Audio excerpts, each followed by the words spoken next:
Pete and Hannah's Watch List. I'm your host, Pete Mitchell. I'm here with my great co-host, Hannah. Hello, people.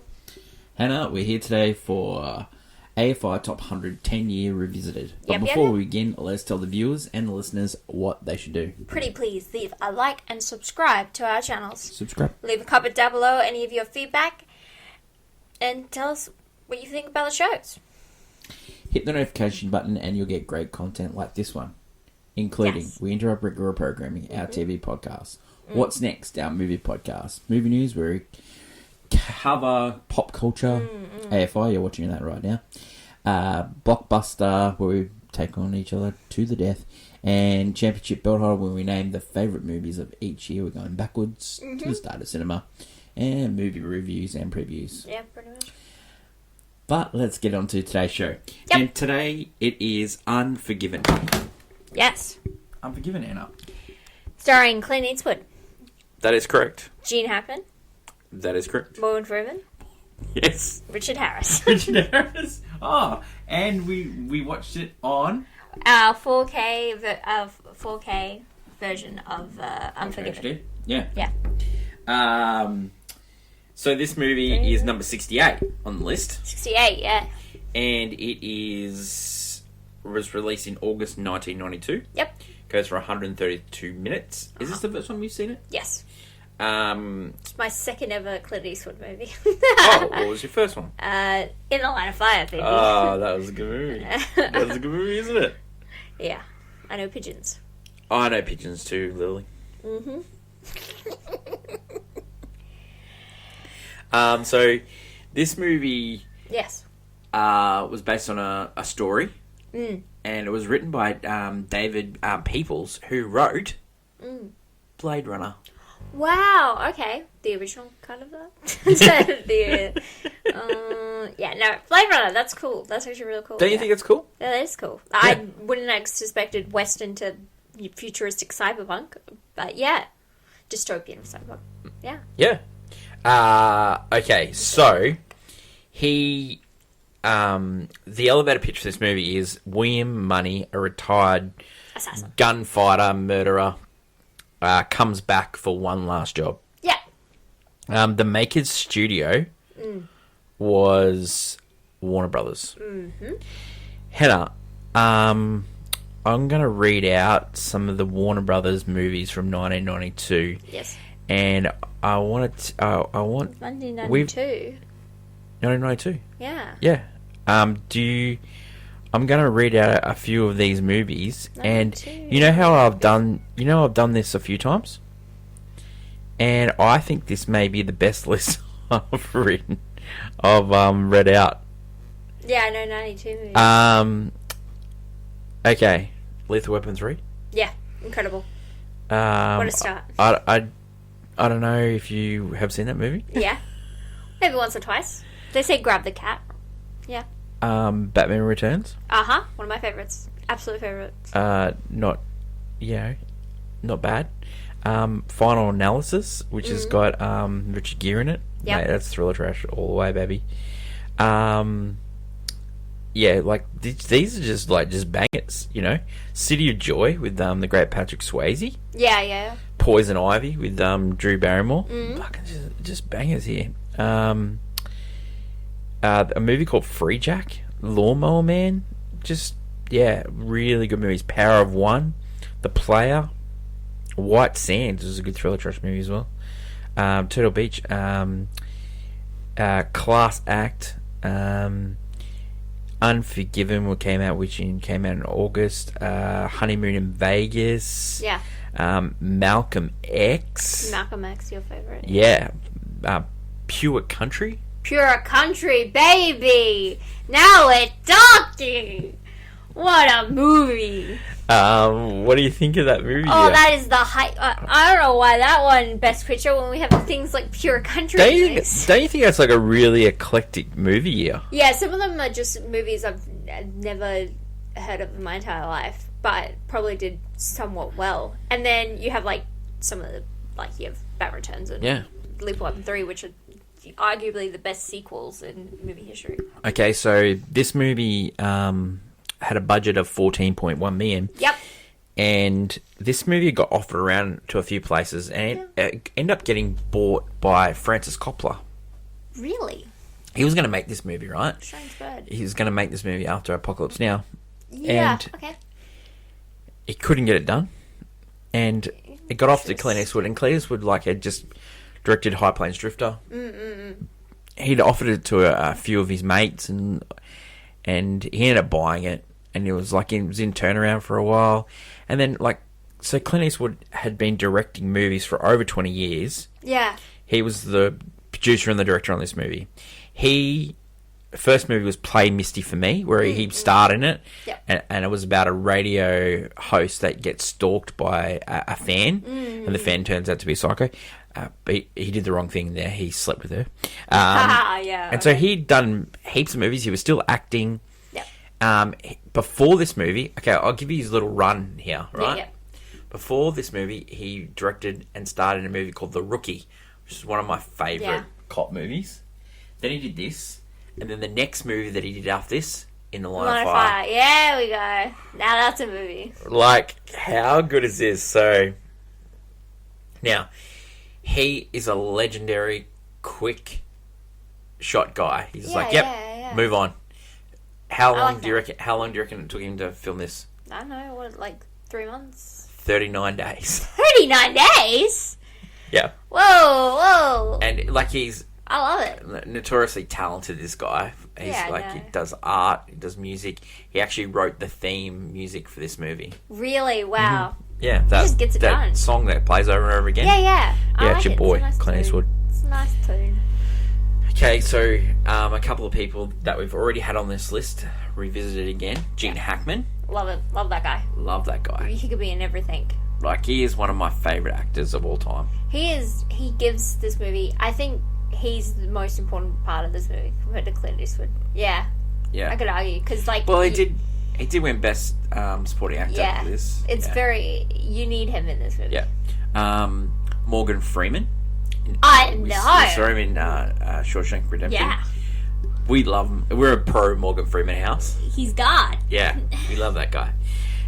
Someone that we haven't talked about before is Richard Harris. Now, Richard Harris, famed sort of playboy, man about town. Yeah.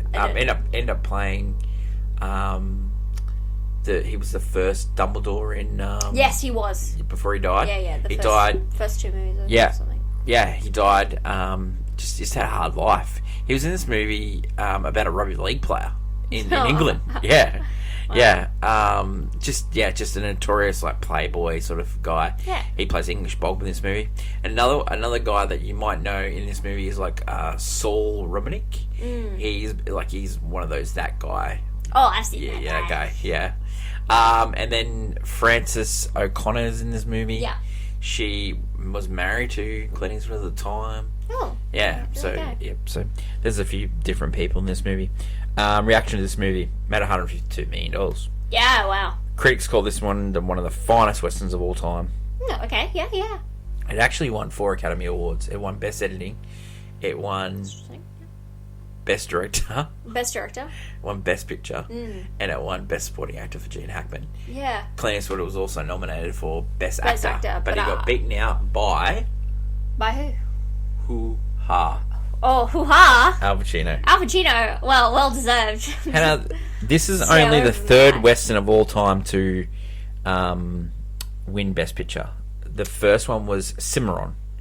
And the second one, do you remember the second one? So is that a Western though? That one of the early ones we did. No. Dances with Wolves. Oh, I've never seen it. No, Dances with Wolves. Kevin Costner. Yeah, Kevin Costner. Yeah, okay. Yeah. That's a Western. That's a Western. Yes, definitely. You might have seen Horizon. Yeah. Okay, so it's a Horizon. I've seen that. Reaction to the film recently. Rotten Tomatoes 96, Letterboxd 4.2, IMDb 8.2. I think this is do you reckon it's a film bro movie, this one? I don't know. It's a weird one. It's a weird one on the list because it's a Western. Westerns are not usually film bro, and if it is a Western, it was one of the early ones on this list. Yeah. Okay, so this movie in pop culture has actually been remade in Japan, and it starred Ken Watanabe. Oh, wow. Okay, Yeah. Hannah. Every week. Yeah. We do a little segment. Do a little segment on movie news Called Clickbait. Yes. Hottie hot take. What's your hottie hot take when it comes to Unforgiven? I don't think it's Unforgiven itself, but more like it's okay for an actor to play one note if he does it that well. Yeah. And it's Clint Eastwood. Yeah. Even though I am probably not the one to go, because I haven't seen that many of his films to date, but he's the same in every movie. This is true. This is true. And true. I think it's okay for an actor to be the same in every movie if the movie itself gives it a little bit, oh yeah, like it's just him in a different setting, you know? Because it is like that kind of thing of like, you know, like, oh, I love having, you know, just toast in the morning, every morning for like weeks straight. And then I'll stop. And then I'll have it once again every so often. These movies are like his movies, like him in a movie, it's just like, oh, I've seen a lot of his movies, and then you're just like, it's comforting to know. It's not bad. It's just like, he's the perfect thing at what he does. I think he gets a bum rap as an actor. There's the clip going around that where Ray Liotta says that he's the worst actor in Hollywood and stuff like that. I don't think he's a bad actor. I mean, a lot of my favourite actors did the same thing. Doris Day does the same thing in all of her movies. She has changed, and like there are some more dramatic roles, and she does her thrillers, of course, which are a little bit different. But she is the same in every movie, and you want that, because if I went into that movie and I'd get a different woman, I'm not there. I was there for Doris Day, and I think that's the same with Clint Eastwood, where you don't like, because he's that one note, you just know what you're getting. I don't have to like, you know, put myself in like, oh, this person's going to be different in this movie. You know, he's going to be more dramatic. Nah, he's the same. And I think it's okay to be like that. My hot take is I don't think this movie should have won Best Picture or Best Director. Yeah. I think it's a sliding doors moment when it comes to Hollywood history. Like the best actors as well. Like I don't think Al Pacino should have won for Another Woman. You look at the nominees that year. But we need him hoo-ha to win one. No, but he should have won for Godfather Part 2, in my opinion. So he wins for Son of the Woman. But the nominees are unbelievable this year. Robert Downey Jr. for Chaplin. Wow. He's fantastic in that movie. Wow. Clint Eastwood for Unforgiven, which I think is probably his best performance. Okay. Stephen Ray for The Crying Game, which has got one of the best twist endings of all time. And Denzel Washington for Malcolm X. Now, of that list, I don't think Al Pacino gets nominated, and I think Tom Cruise for A Few Good Men should get nominated. Oh, that is 92. Yeah, no. I see what you're saying. My clickbait is, I think of this movie, Clint Eastwood's performance is probably the best bit, and the best movie of the year is A Few Good Men. I think, if you don't want to give it to A Few Good Men, I've got another movie that you might be interested in. It's called Malcolm X. Mate, we already discussed that Spike Lee. It is, like, we love Spike Lee on this podcast, and we were big fans of it, but it wasn't even nominated for Best Picture. Yeah, strange. So these are the best pictures nominated for this year. Unforgiven won. Crying Game, great twist ending, but people never talk about it. Yeah. Howard's End, which is a boring Anthony Hopkins movie. Few Good Men. Few Good Men. Okay. Son of a Woman. Now, Son of a Woman? Where's Malcolm X? Strange. Yeah, no. Malcolm X. Yeah, strange list, actually. No, you're right on that. Like, it's a different kind of Oscars. I don't know why you give it to... I'm going to throw something else out there. You know, Aaron Sorkin wasn't even nominated for Best Screenplay for A Few Good Men. Adapted. That is a travesty. It's a travesty. We all know that. And it is strange because A Few Good Men is probably looked a lot more like pop culture and fondly than Unforgiven. Let's have a look at directing. Unforgiven, Clint Eastwood wins. Yeah. Neil Jordan for Crying Game. Howard's End, James Ivory. Like, how did he get nominated? Robert Altman, like... The Play is a fine movie, but Robert Altman getting nominated, that's just throw something out. That's Hollywood. Martin Brest for Son of the Woman. How does Spike Lee not get nominated? How does Rob Reiner not get nominated for A Few Good Men? The Oscars get it wrong sometimes, and it's a sliding doors moment, because if if Spike Lee gets nominated and wins for Malcolm X, then he probably doesn't win for Black Klansman. And then later on down the line, that stops someone else winning, and then that's going to stop someone else winning down the track, you know? Or help someone win because they're supposed to win that year. Yeah, Clint Eastwood wins for this movie, but he also wins for Million Dollar Baby. Do we really need Clint Eastwood to win twice? Like, Spike Lee should have won for this year. Or Rob Reiner, who's had a great career, maybe should have got applauded for Few Good Men. I could have seen this year being split. Give Spike Lee the Best Director for Malcolm X, and give Best Picture for A Few Good Men. Yeah, okay. See. Like, I know I'm in the bag for it, and I gave it my championship belt holder for 1992. We've seen it probably a million times. I like Unforgiven, and I've seen it many times. And I've got it on Blu-ray, and I wanted to get it on Blu-ray because it's a part of my collection. I want to have it, and I love Clint Eastwood movies, but I just don't know how sometimes Academy Awards get it wrong. Yeah. And if you're redoing it now, this movie wouldn't win. But it'd be nominated. It'd be nominated for sure. It is still a good movie. Let's go into our review. Mm-hmm.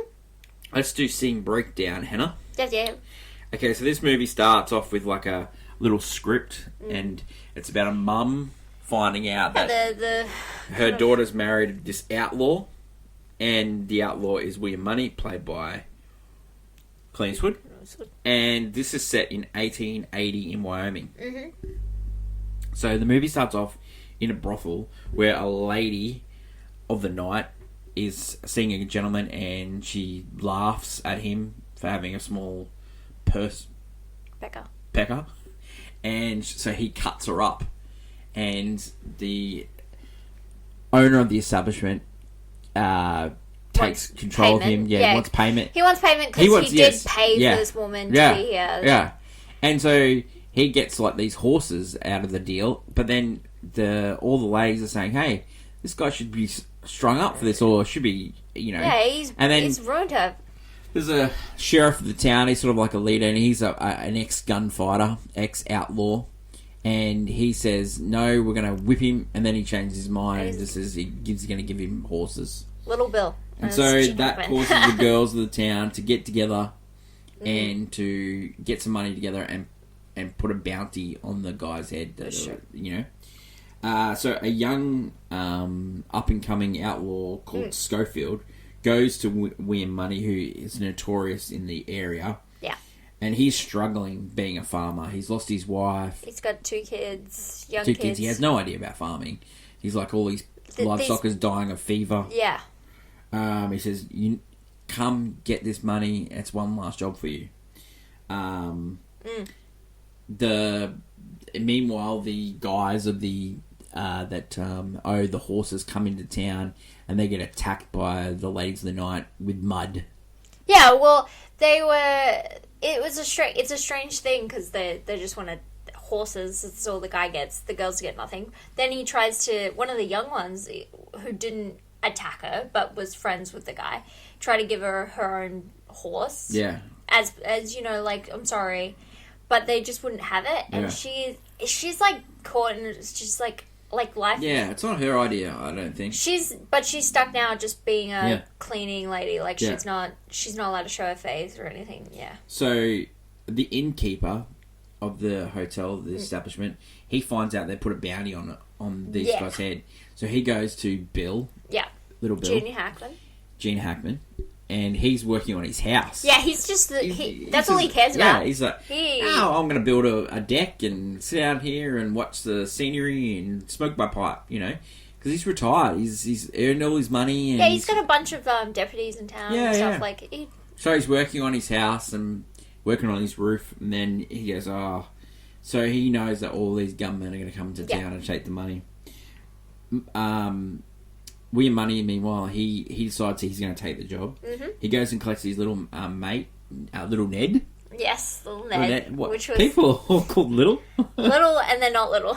So he's been retired as well. He's got married, and his wife's farmer not as happy. well. They're farmer. Yeah, he's not happy. His wife's not happy that he's going to. He's just doing it to help out. Money. William Money. Yeah. Mm. So they're riding, and then they're around the fire, and they're talking about old times, and Ned's talking about all the things that William Money used to get up to, or like he the sounded horrific, like the like a dangerous horrific man. And he was like an alcoholic that would just do stuff and then not remember. Then we get like people starting to come to town. So there's like on a train scene, and you get English Bob. Yes, he's telling great stories of like all the things he his conquers. triumphs, yeah. He's opinions about America. He's got a guy following him that's writing his biography. Yeah, which is just a plot point. It's just like this guy he's writing a book. Yeah, well, we'll go back to him in a sec. But like he goes to town. Money's like struggling to get on his horse each time. You know, he's out of practice. Yeah, he's struggling to do everything. He's like. I love that bit at the start where he's like shooting at the tin can, and then he's like can't do it, so he just walks in and gets a shotgun. And shoots it. I mean, yeah. So they get shot at, and Ned Schofield and Money get shot at by Schofield, and Schofield can't see more than 50 yards. Yeah, the young assassin. So this assassin is not going to work at all. Because he can't see. So Money's going to have to do it. And he knows that. Well, Ned, because Ned's the best sharpshooter. Like, he can see things from miles away. So English Bob goes to the town where he's about to see the ladies. And Little Bill goes into town and he says, English Bob, I need your guns. And basically he humiliates English Bob in front of the whole town. He does. This is wow, some tactic here. And so then he puts him in jail, and then the writer's sort of there, and the writer just like sort of attaches himself, goes from English Bob and attaches himself to Little Bill because Bill starts telling the truth of events. Yeah, this didn't. No, he didn't do that. He didn't no, happen that was like me. That. He's like. Nah, that guy didn't do much. He just got lucky. Like he was just being honest. He was also being a little psycho. He was like gave the writer a gun at one point. You and Bob can just walk out. And, just testing him, and then Bob decides not to do it, and then Little Bill goes, "You made the right decision." So they end up sending English Bob out of town.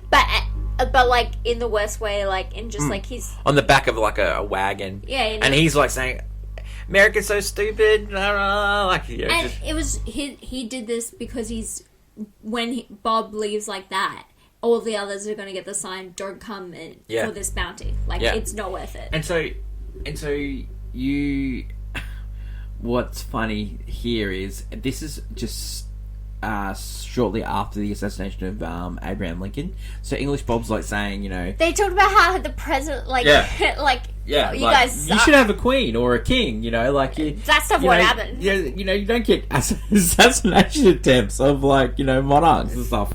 Sure, I mean, it started World War One, It's true.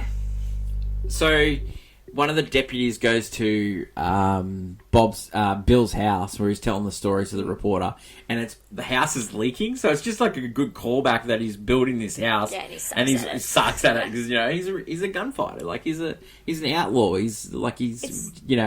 so he goes, these old guys have come to town, and it turns out that it's Ned, Schofield, and Money.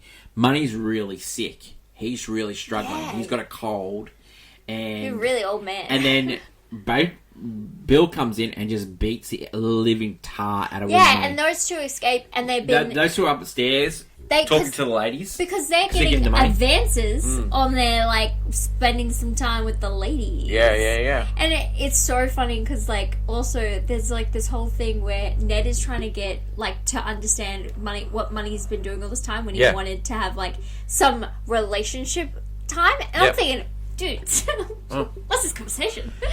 And then so Money gets away, and then the girl that got attacked at the start. Yeah, they get away and they hide away. The girls hide, which is Delilah. Yeah, she comes and then they have a really good moment. That's a pretty scene between those two. And then she goes, "I'll sleep with you," and he goes, "No, that's okay." And he goes, "No, I mean, I'll get one of the other girls to sleep with." And he goes, "No, I don't want to cheat on my wife." And that's the nicest thing. And then they all poke fun at her because his wife's dead, and he's the meanest thing, he just was sparing your feelings, but he actually meant it. Like No, that was a really nice scene. He's generally like a nice guy, despite being probably like he had the most horrible past. Speaking of Delilah, you know this movie was originally titled after her. Oh, really? It was called Strange. It was called The Cut Whore Killings. Oh no, that's not a title. Yeah, that's not really movie like. Yeah. Like, oh, I could see Batman Returns. It was that, or called The Weird Money Murderers. Yeah. So yeah. That one doesn't work either. So wow, Unforgiven. So That's a change. So the gang come back together. They're all feeling better now, and they take the first one down. And he gets shot.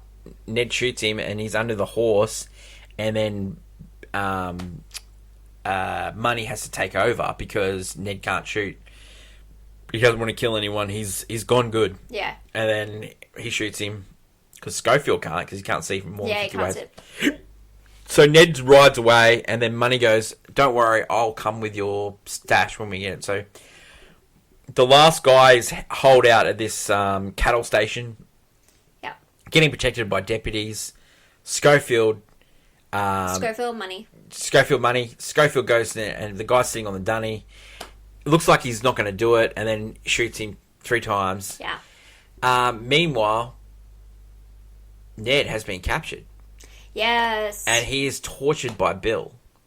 You know, because he wants information on the other two. At the start, he's not giving anything away about them. Because once their names are released, they're going to go after him. So then, because Neb's worried about Money's kids being all alone. And so, you don't know who, hostage situation, all that stuff like that. So he doesn't want to tell. Money and Schofield get money from the ladies, and then they find out, we've got to ride because we've got to give money to Ned, and then we've got to go meet up with Ned. And then we've got to go home for my kids, and then they go, don't you know? They killed Ned. He's gone. And meanwhile, Schofield, he's like an absolute mess. They found out, it was Bill. He found out that they killed the first guy. Yeah. And so he just kept beating him to So William Money goes to town. He sees Ned outside the pub, and he tells Schofield to leave, take the money, give it if I don't return. Blah blah. Give it to my kids. Yeah. Then basically rides into town, and he is like death. He's come good. Like he's fully back. Yeah, he immediately started drinking. Yeah, because he wasn't drinking this entire movie, and then he drinks. Immediately back, and then he takes down Bill, and he takes down Revenge, the most powerful drug. Yeah, and then he's basically standing on it, and Gene Hackman says, I don't deserve this. And he goes, deserve ain't nothing. And he goes, I'll see you in hell, William Money. And he says, you first, bang. And that's the end. Yeah, it's also a really great gunfight. This whole end bit, because I love a good he goes to shoot Gene Hackman, and he does a duck. Yeah. And it's no one's going to see that coming. Yeah. And he manages to get him, a bunch of other guys. And that reporter, he's in awe of him. Yeah. I've got a new one. Yeah. Whoa. And your then name? And then he comes out, and then all the townspeople, they should have shot him, but that just didn't have the balls to. No. And then he leaves, and then you get the final title card where he actually moved on to San Francisco with kids and became a successful dry goods salesman. And that's it. That's the end. It was just Unforgiven. Unforgiven. He's not a forgivable person, but it doesn't matter in the end. Okay. Reasons to hand. It's a solid Western revenge story. Yeah. I mean, it looks pretty. It looks pretty. Clint Eastwood's doing. He's really good in this. His shtick of always, especially with westerns. So, very much what you're in for. What did you think of Gene Hackman's performance in this? I loved it in a way that's you gel with the guy because he's sheriff, and so you're thinking, oh, he's the good guy, and by the end of it, you're like, oh no, he's a psychopath that is run by this town is all about him, and you're like, oh, so he's the bad guy. And I kind of love it because Gene Hackman gives that great performance where he's on this level where he envelops you into a hug, but then he has like a dagger in the back of your head. It's real. I So love it. he beat Jack Nicholson in Few Good Men for this. Yeah, okay. They're both giving probably the same performance. Like, in And a then sense... they in a also weird way. beat Al Pacino and Glenn Glarigan and Ross. Wait, really? Yeah, what an I mean- absolute fire. Yeah. Like, did Gene Hackman win for anything else? Or this He is- did. He won. Is this his second Academy Award? He won for Popeye in French Connection. Yeah, okay. Okay, maybe I probably would have... Maybe the other two. But Yeah. I will say Nicholson and... He had won multiple and times. Nicholson and Hackman, very similar performances where you're like, he is doing what's best for the Yeah. town, the country. Yeah. But then he's also a freaking psychopath. Yeah, And he 100%. should not be here. Reasons not to? No, it's just... It's really... I wouldn't say there's a reason not to see it. It's more like reasons it shouldn't be on this list where I'm like, this is a really safe option to be It is here. really safe, yeah. Yeah, like, there's nothing wrong with this movie. It's just a really safe movie. And it's higher than some of the other weird... We had a few westerns, and they're a bit weird and go places. But this one's, like, the safest. Yeah, do you think Butch Cassidy and Sundance Kid is better than this movie? I don't know if it's better, but it's a much more... It makes more sense being on this list than Yeah. Unforgiven. But Unforgiven, out of all of Clint Eastwood's westerns, too. Like, Yeah, like it's a strange. strange pick, you know? Yeah. I don't think Yeah, it's it's the one people It's gravitate about to. it's about this Clint Eastwood just aging out. You know? I think we end also- up doing another western anyway, Cry Macho. I'd also say it's Clint Eastwood directing, so I think that's why it's also chosen. Oh, but he also directed High Plains Drifter, so Yeah, but I meant on this list. yeah, true. Yeah. Does it deserve to be on the list? It's weird to say. I don't think it does. I don't think it does, in the sense that I don't think it deserves to be higher or on the list. Reader and there's Blu-ray. nothing wrong with it. Would you watch it again? Yeah, I mean, I'd it's watch on. it again. Yeah, definitely. Rating for this one, I think it's just a solid golf club. It's a golf clap. Yep. It's a solid western by the numbers. That is it for today's show. Thank you to everyone for watching or listening. Leave feedback, good or bad, on today's episode and Yep. let me know what you think about Unforgiven. Next week, movie 67, and it's Who's Afraid of Virginia Woolf? Oh, okay. Yeah, who's a- okay. Okay. Okay. Who's afraid? Okay, you Who's was afraid?